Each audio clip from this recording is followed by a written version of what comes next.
The year 2024 is shaping up to be a pivotal one for General Motors. After Mary Barra's decision to go all-in on electric vehicles, the automaker is now dealing with the consequences. GM's gas-powered vehicles were selling well, but the switch to EVs has been costly, with the company now facing a billion-dollar debt. While a few EVs have been built, they have not lived up to the vision that Barra and GM had for them. So how did GM find itself in this position? Are EVs really the future, or are they simply a scam? In this video, we will take a closer look at the situation and explore the potential changes poised to happen to the EV industry. In a bold move, General Motors CEO Mary Barra recently announced a $19 billion deal with LG Chem for the production of battery materials that are enough to be used in making batteries for 5 million high-performance EVs that can run at least 500 kilometers per single charge. The two companies are planning to build the largest cathode factory in the United States in Tennessee, aiming to fully begin operation by 2026.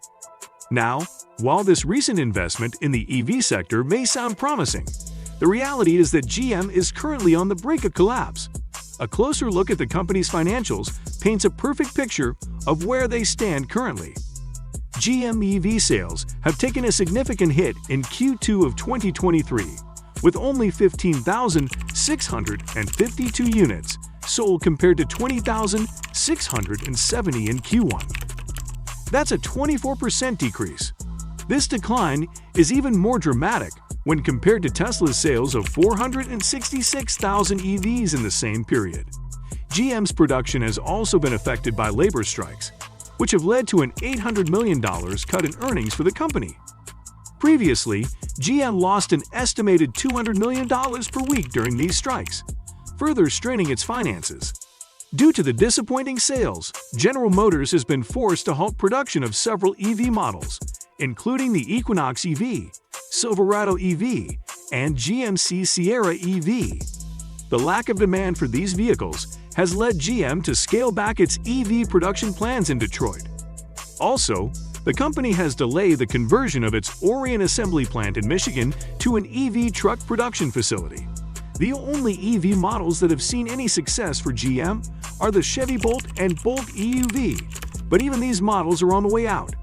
GM has decided to discontinue the Bolt and Bolt EUV in favor of more competitive EV models.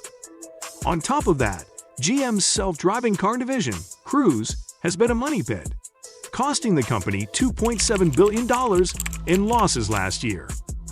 Even the outlook for the latest addition to the GM lineup, the Ultium EV lineup, is not much better. In Q4 of 2022, the Ultium models only managed to sell 6,918 units, a small fraction of the sales made by competitors. For instance, Hyundai sold over double that with just 2 of their EV models. Even the much-hyped GMC Hummer EV only sold 2,281 units. This means that GM's total EV sales for 2022 were only 75,418, which is only 2.9% of the company's total sales volume. And the bulk of these sales were made by the Bolt models, which are being discontinued. With the downtime in the EV market, you might be thinking that the story is the same in other auto industries. Well, you're wrong.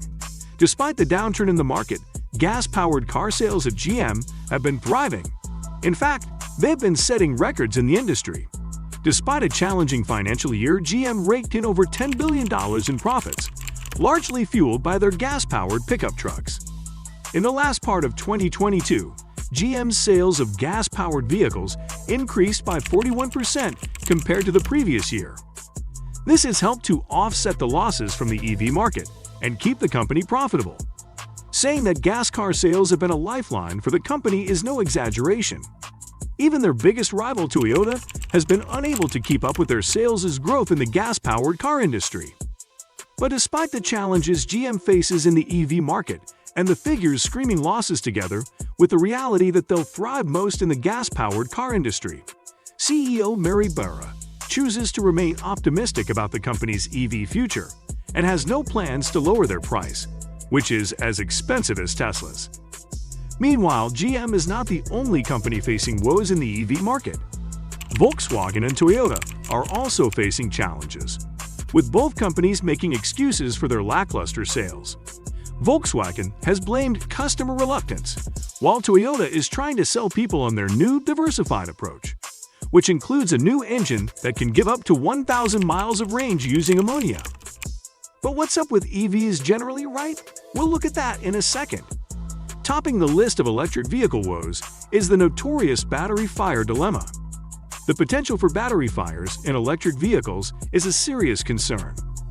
Lithium-ion batteries, which power most EVs, are notoriously sensitive to high temperatures and can catch fire if they overheat. This can cause devastating fires that are difficult to put out, posing a danger to drivers and firefighters alike. Next, there's the range issue, which is similar to being stranded with an empty gas tank in the middle of nowhere. While manufacturers promise long ranges on paper, these can often be difficult to achieve in the real world. Even luxury electric vehicles, priced at $80,000 like BMWs, are not an exception, as they struggle to provide adequate range with only 200 miles to offer. And cold weather can make this problem even worse, as it seems these electric vehicles were not designed to thrive in this climate. For instance, during winter, you'll notice a significant drop of nearly 40% in your car's range, with most vehicles struggling to charge effectively in colder temperatures. This means you might find yourself spending twice as much time waiting in lengthy lines for your car to recharge. A recent study by Consumer Reports found that electric vehicles, EVs, experience nearly 80% more problems than gas-powered cars. Yes, you heard that right. So, despite the enticing federal tax credit of up to $7,500 for purchasing an electric vehicle, EV, and the continuous release of new EV models by car manufacturers, consumers are still hesitating in getting one. Consumer hesitation to transition to EVs stems from concerns over reliability and the potentially higher maintenance costs associated with EVs, as well as the necessity for additional equipment, such as a home charging station. Jake Fisher from Consumer Reports describes the situation facing EVs as growing pains. Their survey of over 330,000 vehicles, including models from the last 2 decades, found that the main issues affecting EV owners relate to battery and charging systems, as well as problems with the fit and finish of the vehicle's body panels and interior. General Motors, for example, has recalled a whopping 323,232 vehicles due to a tailgate issue that could cause the tailgate to open unexpectedly while driving. This recall affects a number of GM models, including the Chevrolet Silverado and GMC Sierra. But GM isn't alone in this predicament. Ford, Chevrolet, BMW, Mitsubishi, and Chrysler have also issued recalls for various issues, including faulty child seat latches affecting over 668,000 Chevys, and rear-view camera glitches impacting around 90,000 Mitsubishi Outlanders. In total, over 1.3 million vehicles have been recalled by the U.S. government for safety-related issues. Ford and BMW are facing their own recall issues as well. Ford has recalled over 422,000 SUVs due to rear-view camera issues, while BMW is recalling nearly 100,000 Minis due to a faulty electronic control module that could short-circuit. Additionally, Chrysler is recalling Jeep Grand Cherokees for missing airbag warnings on the dashboard. Even Tesla has had its own share of setbacks, with Elon Musk's company suffering an $80 billion loss in 1 week after he made comments that Chinese competitors like BYD could demolish the U.S. car companies if the government didn't step in. Earlier this year, Tesla lost its status as the world's largest EV maker to the Warren Buffett-backed Chinese carmaker, BYD, despite implementing multiple price cuts on its EVs. So what option are we left with? Well, considering the unreliability of the EVs, we can look to Japan for answers. The Japanese automakers are taking a more balanced approach, focusing on a range of options, including ammonia, hydrogen, and solar-powered cars. These vehicles offered impressive range and could be more the future of transportation than their EV counterparts. But very unlike these brands, who take the needs of the public into consideration in their products, it seems that the approach being taken by Maribera is to listen to the wishes of the politicians rather than the needs of the public.